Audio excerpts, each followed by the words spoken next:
Ami Renardo, aujourd'hui on va parler de Sanctuary, le petit frère d'Ark Nova, qui a d'ailleurs reçu l'As d'Or Expert en 2023. Ici, on est sur un jeu de gestion de placement de tuiles pour 1 à 5 joueurs et avec des parties d'environ 1h, 1h30. Tout comme son prédécesseur, vous allez incarner un directeur de zoo qui va tenter d'attirer un maximum de visiteurs et d'animaux pour tout simplement devenir le sanctuaire le plus attractif. On est cependant sur une version à la fois plus courte et plus accessible, mais tout en étant aussi stratégique. Et dans toute cette pagaille, à vous de planifier d'agencer les 135 tuiles d'animaux, bâtiments et projets pour optimiser la conservation et l'attrait de votre parc. Vous allez commencer avec un ensemble de 4 cartes d'action dont l'efficacité va dépendre de leur position, que vous utiliserez pour jouer des animaux ou lancer des projets. Mais sans plus attendre, voyons tout cela plus en détail. Dans Sanctuary, vous n'allez non plus retrouver des cartes, mais plutôt des tuiles animales, bâtiments et projets, que vous allez pouvoir poser dans votre zoo. Sur les tuiles animales en jaune, vous allez pouvoir retrouver des icônes d'habitat, de continent et ou d'animal.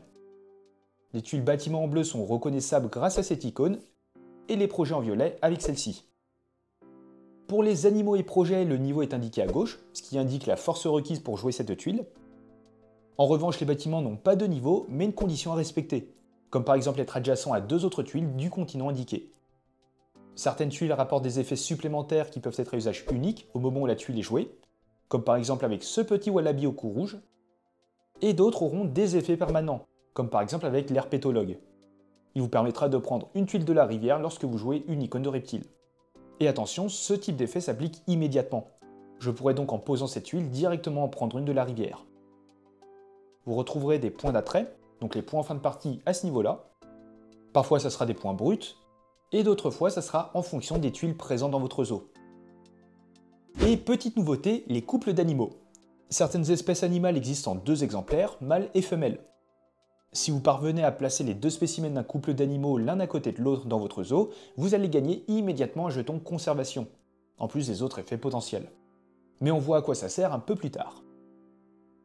Autre nouveauté, certains animaux et bâtiments requièrent plus d'une case sur votre plateau, ce qui est matérialisé par les flèches sur un ou plusieurs côtés d'une tuile. Cela signifie que les cases adjacentes désignées doivent contenir des terrains, qui sont des tuiles standards posées face cachée.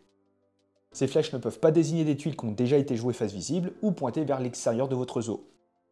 S'il y a déjà des terrains dans les cases adjacentes désignées par les flèches, alors vous pouvez vous en servir pour placer votre tuile. Et s'il n'y en a pas, vous devrez prendre des tuiles depuis votre main et les placer face cachée dans les cases requises, pour former les terrains demandés. Et au passage, chaque terrain vous rapporte un point. Ceci étant dit, une partie de Sanctuary va se dérouler à tour de rôle jusqu'à arriver à l'une des 3 conditions de fin de partie, et conditions qu'on voit à la fin. Dans ce cas, vous allez passer au décompte des points, et bien sûr le joueur qui en a le plus remporte la partie. A votre tour, vous devrez prendre une tuile de la rivière, et effectuer une action à l'aide de vos cartes actions. À côté de ça, vous aurez le droit des options facultatives, et ça sera ensuite au tour du joueur suivant. Lorsque vous prenez une tuile de la rivière, vous allez pouvoir en prendre une à votre portée, qui est indiquée par la flèche blanche de votre carte action. Si par exemple la flèche indique un 2, vous pourrez prendre une tuile parmi les 2 premières, que vous allez mettre dans votre main. Vous devrez ensuite réaliser une action parmi celles proposées par vos cartes. Vous en choisirez une que vous allez décaler légèrement vers le bas, et vous choisirez l'une des 2 actions proposées avec la force indiquée par la flèche. Vous pourrez ainsi soit gagner des tuiles, soit jouer des tuiles sur votre plateau. A noter que dans le jeu, vous allez pouvoir améliorer vos cartes actions selon certaines conditions, qu'on voit par la suite. Lorsque vous améliorez une carte, vous allez la retourner. La flèche va alors pointer vers le second chiffre de l'emplacement, et la force de l'action est alors améliorée avec de nouvelles possibilités. Vous avez 3 cartes actions différentes pour jouer des animaux. Chacune de ces cartes s'applique à un habitat spécifique, donc rocher, forêt ou eau. Au niveau 1, vous allez pouvoir jouer un animal du type indiqué, et une fois amélioré, vous pourrez en jouer 2. Et vous pourrez autrement piocher 2 tuiles de la pile et les mettre dans votre main. Pour jouer une tuile animale de votre main, vous devez atteindre un niveau de force d'action au moins égal à la valeur indiquée. Vous pourrez alors placer l'animal dans votre zoo sur une case vide adjacente à votre entrée ou bien une autre tuile déjà posée. Et attention, votre tuile doit être à l'endroit, interdiction de la pivoter. Si jamais vous recouvrez un bonus, vous allez le recevoir immédiatement, également si vous le recouvrez avec un terrain. Et dans le cas où vous jouez 2 animaux, donc avec une tuile améliorée, les 2 doivent correspondre à l'habitat de la tuile, et la force de votre action doit être supérieure ou égale au total des niveaux des 2 animaux que vous voulez jouer. Et avec la carte projet, vous pourrez soit prendre une tuile de la rivière, ou 2 si vous avez amélioré votre carte, ou bien vous pourrez jouer l'un de vos projets en main. Encore une fois, la force de votre carte action projet doit être au moins égale au niveau de la tuile placée. S'il s'agit d'un projet relâché dans la nature, vous placerez la tuile de manière à recouvrir un animal marqué de l'icône correspondante. Et bien sûr, ce dernier ne comptera plus dans votre zoo. Après avoir terminé votre action, vous allez retirer la carte et vous décalerez celle à sa gauche d'un cran avant de remettre votre carte action utilisée sur le premier emplacement. Si vous avez utilisé la carte la plus à gauche, rien ne se passe. Et comme dit précédemment, en plus de piocher une carte de la rivière et d'effectuer une action, vous aurez des actions facultatives. Vous pourrez tout d'abord jouer un bâtiment de votre main. Vous devrez par contre remplir les conditions de pose. Par exemple, si je veux mettre dans mon zoo la cabane, je devrais la placer à côté de 2 autres tuiles avec une icône forêt. Et vous pourrez également soutenir un objectif de conservation. Et pour cela, vous avez 4 jetons succès à votre disposition pour soutenir des objectifs de conservation différents.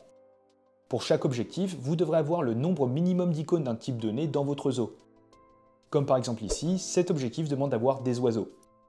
Si vous avez 4 icônes d'oiseaux, vous pourrez utiliser ce jeton et vous gagnerez les points associés. Lors de cette étape, vous ne pourrez soutenir qu'un seul objectif que vous n'avez pas encore soutenu. Et à noter que vous pourrez augmenter le nombre d'icônes en utilisant ces fameux jetons de conservation. Donc avec 4 icônes d'oiseaux et un jeton, je peux utiliser l'objectif de valeur 5. Vous placerez enfin le jeton succès sur le plateau de conservation sous l'objectif de conservation. Et enfin, vous pourrez améliorer une carte action grâce à des objectifs d'amélioration. Vous devrez cependant remplir les conditions afin de pouvoir les utiliser. Vous pourrez ainsi améliorer une action lorsque vous avez soutenu au moins un objectif de conservation, lorsque vous avez au moins 2 projets dans votre zoo, dès que vous avez au moins 3 tuiles reliées d'un seul habitat, donc rocher, forêt ou eau, et dès que vous avez au moins 4 icônes animales différentes. Dès que vous remplissez l'une de ces conditions, vous choisissez l'une de vos cartes actions qui n'a pas encore été améliorée et vous la retournerez. Ainsi, la flèche pointera sur la deuxième valeur, ce qui augmentera la force de votre action et vous laissera plus d'options. Et pour terminer, vous allez retourner le jeton amélioration utilisé face cachée. Il ne servira plus. Et dès que vous terminez votre tour, vous allez faire un peu de maintenance. Vous devrez défausser des tuiles pour n'avoir plus que 6 en main. Vous compléterez ensuite la rivière en faisant glisser vers le bas les tuiles présentes avant d'en rajouter. Et vous allez vérifier les conditions de fin de partie. Si aucune n'est respectée, c'est au tour du joueur suivant. Et vous allez ainsi jouer à tour de rôle jusqu'à arriver à l'une des 3 conditions de fin de partie. Dès qu'un joueur a soutenu 4 objectifs de conservation, donc avec 4 jetons sur le plateau, ou bien qu'un joueur a entièrement recouvert son zoo, ou enfin si la pile de tuiles face cachée est vide. Dans ce dernier cas, la partie s'arrête immédiatement. Sinon, avec les 2 premières conditions, le joueur qui met fin à la partie récupère le jeton de fin, qui rapporte 10 points. Chaque autre joueur effectue encore un tour et vous allez ensuite passer au décompte des points. Et si un joueur parvient lors de son dernier tour à mettre également fin à la partie, il va recevoir un jeton fin de partie, mais de 5 points. Concernant le décompte, vous allez marquer les points des tuiles de votre zoo, les points de vos jetons succès, 2 points pour chaque poche ventrale et chaque jeton conservation en votre possession. Vous allez pouvoir récupérer des jetons poche ventrale grâce à des effets. Et enfin, les points de l'éventuel jeton de fin de partie. Et le joueur avec le plus de points remporte le jeu. En cas d'égalité, c'est celui qui a le plus d'animaux qui l'emporte. Et les amis, on se retrouve à présent pour quelques tours de jeu, histoire de mettre tout ce qu'on vient de voir en application. Alors ici, on est sur une configuration de joueurs avec un premier joueur à gauche. Il va donc commencer avec la tuile, enfin la carte projet tout au début. Et le joueur suivant va devoir placer cette carte à la deuxième position. Et il faut savoir que les joueurs ne commencent avec aucune tuile. Ici, on a les différents objectifs de conservation, et ici se trouve la rivière des tuiles. Et sans plus attendre, on va démarrer ce début de partie. Début du tour du joueur bleu, qui doit donc commencer par récupérer une tuile de la rivière en fonction de sa portée. Ici, on a une portée de 1, il peut donc seulement récupérer cette tuile. Alors je vais mettre la main ici, face visible. Et à noter qu'on ne recomplète qu'à la fin du tour. Ensuite, je vais devoir effectuer une action. Je vais par exemple utiliser cette tuile pour récupérer, enfin piocher 2 tuiles de la pile. Hop là. Je décale toutes les cartes actions. J'ai également la possibilité d'effectuer quelques actions facultatives, comme par exemple placer un bâtiment. Ici, j'en ai pas. Je vais pouvoir soutenir un objectif de conservation, ça non plus, c'est un peu trop tôt. Et je peux améliorer une carte action. Là encore, je n'ai rempli aucune condition. Je vais donc mettre fin à mon tour. On va décaler la rivière. Et c'est ensuite au tour du joueur jaune. Celui-ci va récupérer une tuile parmi les deux premiers emplacements. Alors soit un pan, soit un projet où il va falloir relâcher un animal qui vit dans ce continent. Ici, je vais récupérer le pan. A noter que le pan en fin de partie me donne 3 points par projet, par tuile projet présent dans mon zoo. Ici, juste pour continuer à faire le petit zoom sur les points, je vais gagner un point d'attrait par icône prédateur dans mon zoo. Ici, ça va être 4 points, et 4 points également pour mon autre perroquet, enfin un rat.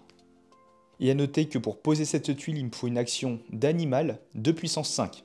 Donc forcément en utilisant la carte ici, en étant amélioré, pour que la flèche pointe vers le 5. Donc ici, j'ai un peu le temps. Et idem, je vais utiliser cette carte pour piocher 2 tuiles de la pile.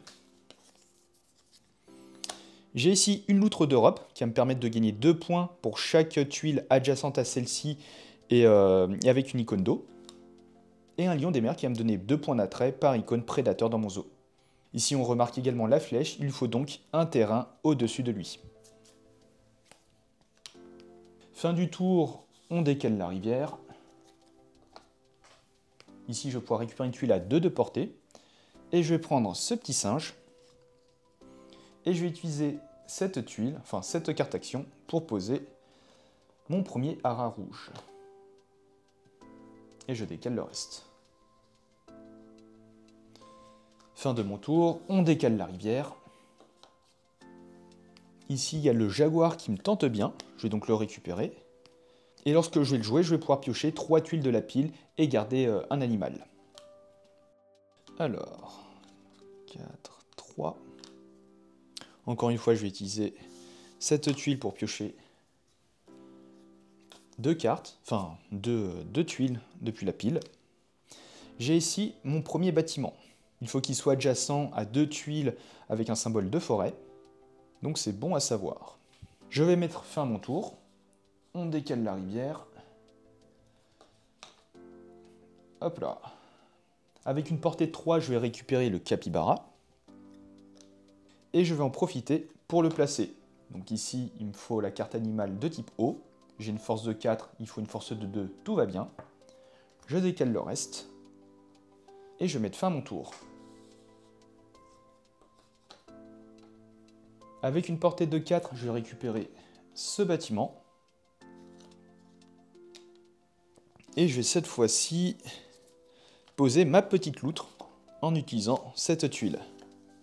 J'avais une force de 3, il fallait une force de 3, tout va bien. Ici, il me reste 3, 4, 5, 6, 6 tuiles en main, le compte est bon. On décale la rivière. Beaucoup de projets et de bâtiments. Je vais récupérer ce projet-là. Je vais mettre ça là. Et je vais directement placer mon haras à ce niveau-là.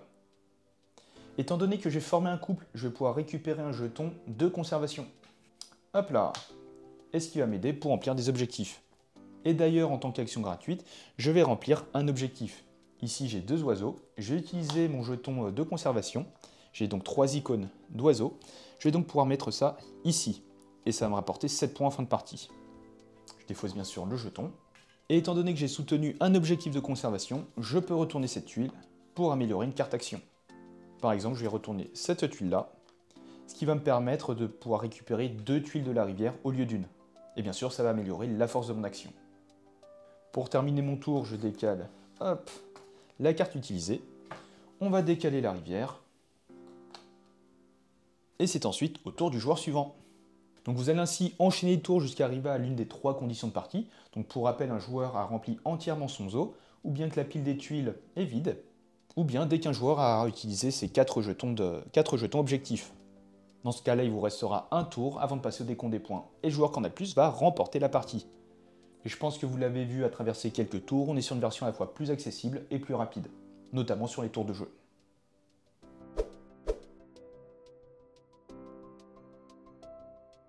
Et voilà les amis, désormais vous avez tout pour faire le plus beau zoo possible. N'hésitez pas à me dire ce que vous en pensez dans les commentaires, plutôt Team Ark Nova ou plutôt Sanctuary. Et si le jeu vous intéresse et que vous souhaitez soutenir la chaîne, eh bien n'hésitez pas à utiliser le lien qui est en description. Et sur ce, portez-vous bien, on se dit à la prochaine. Ciao!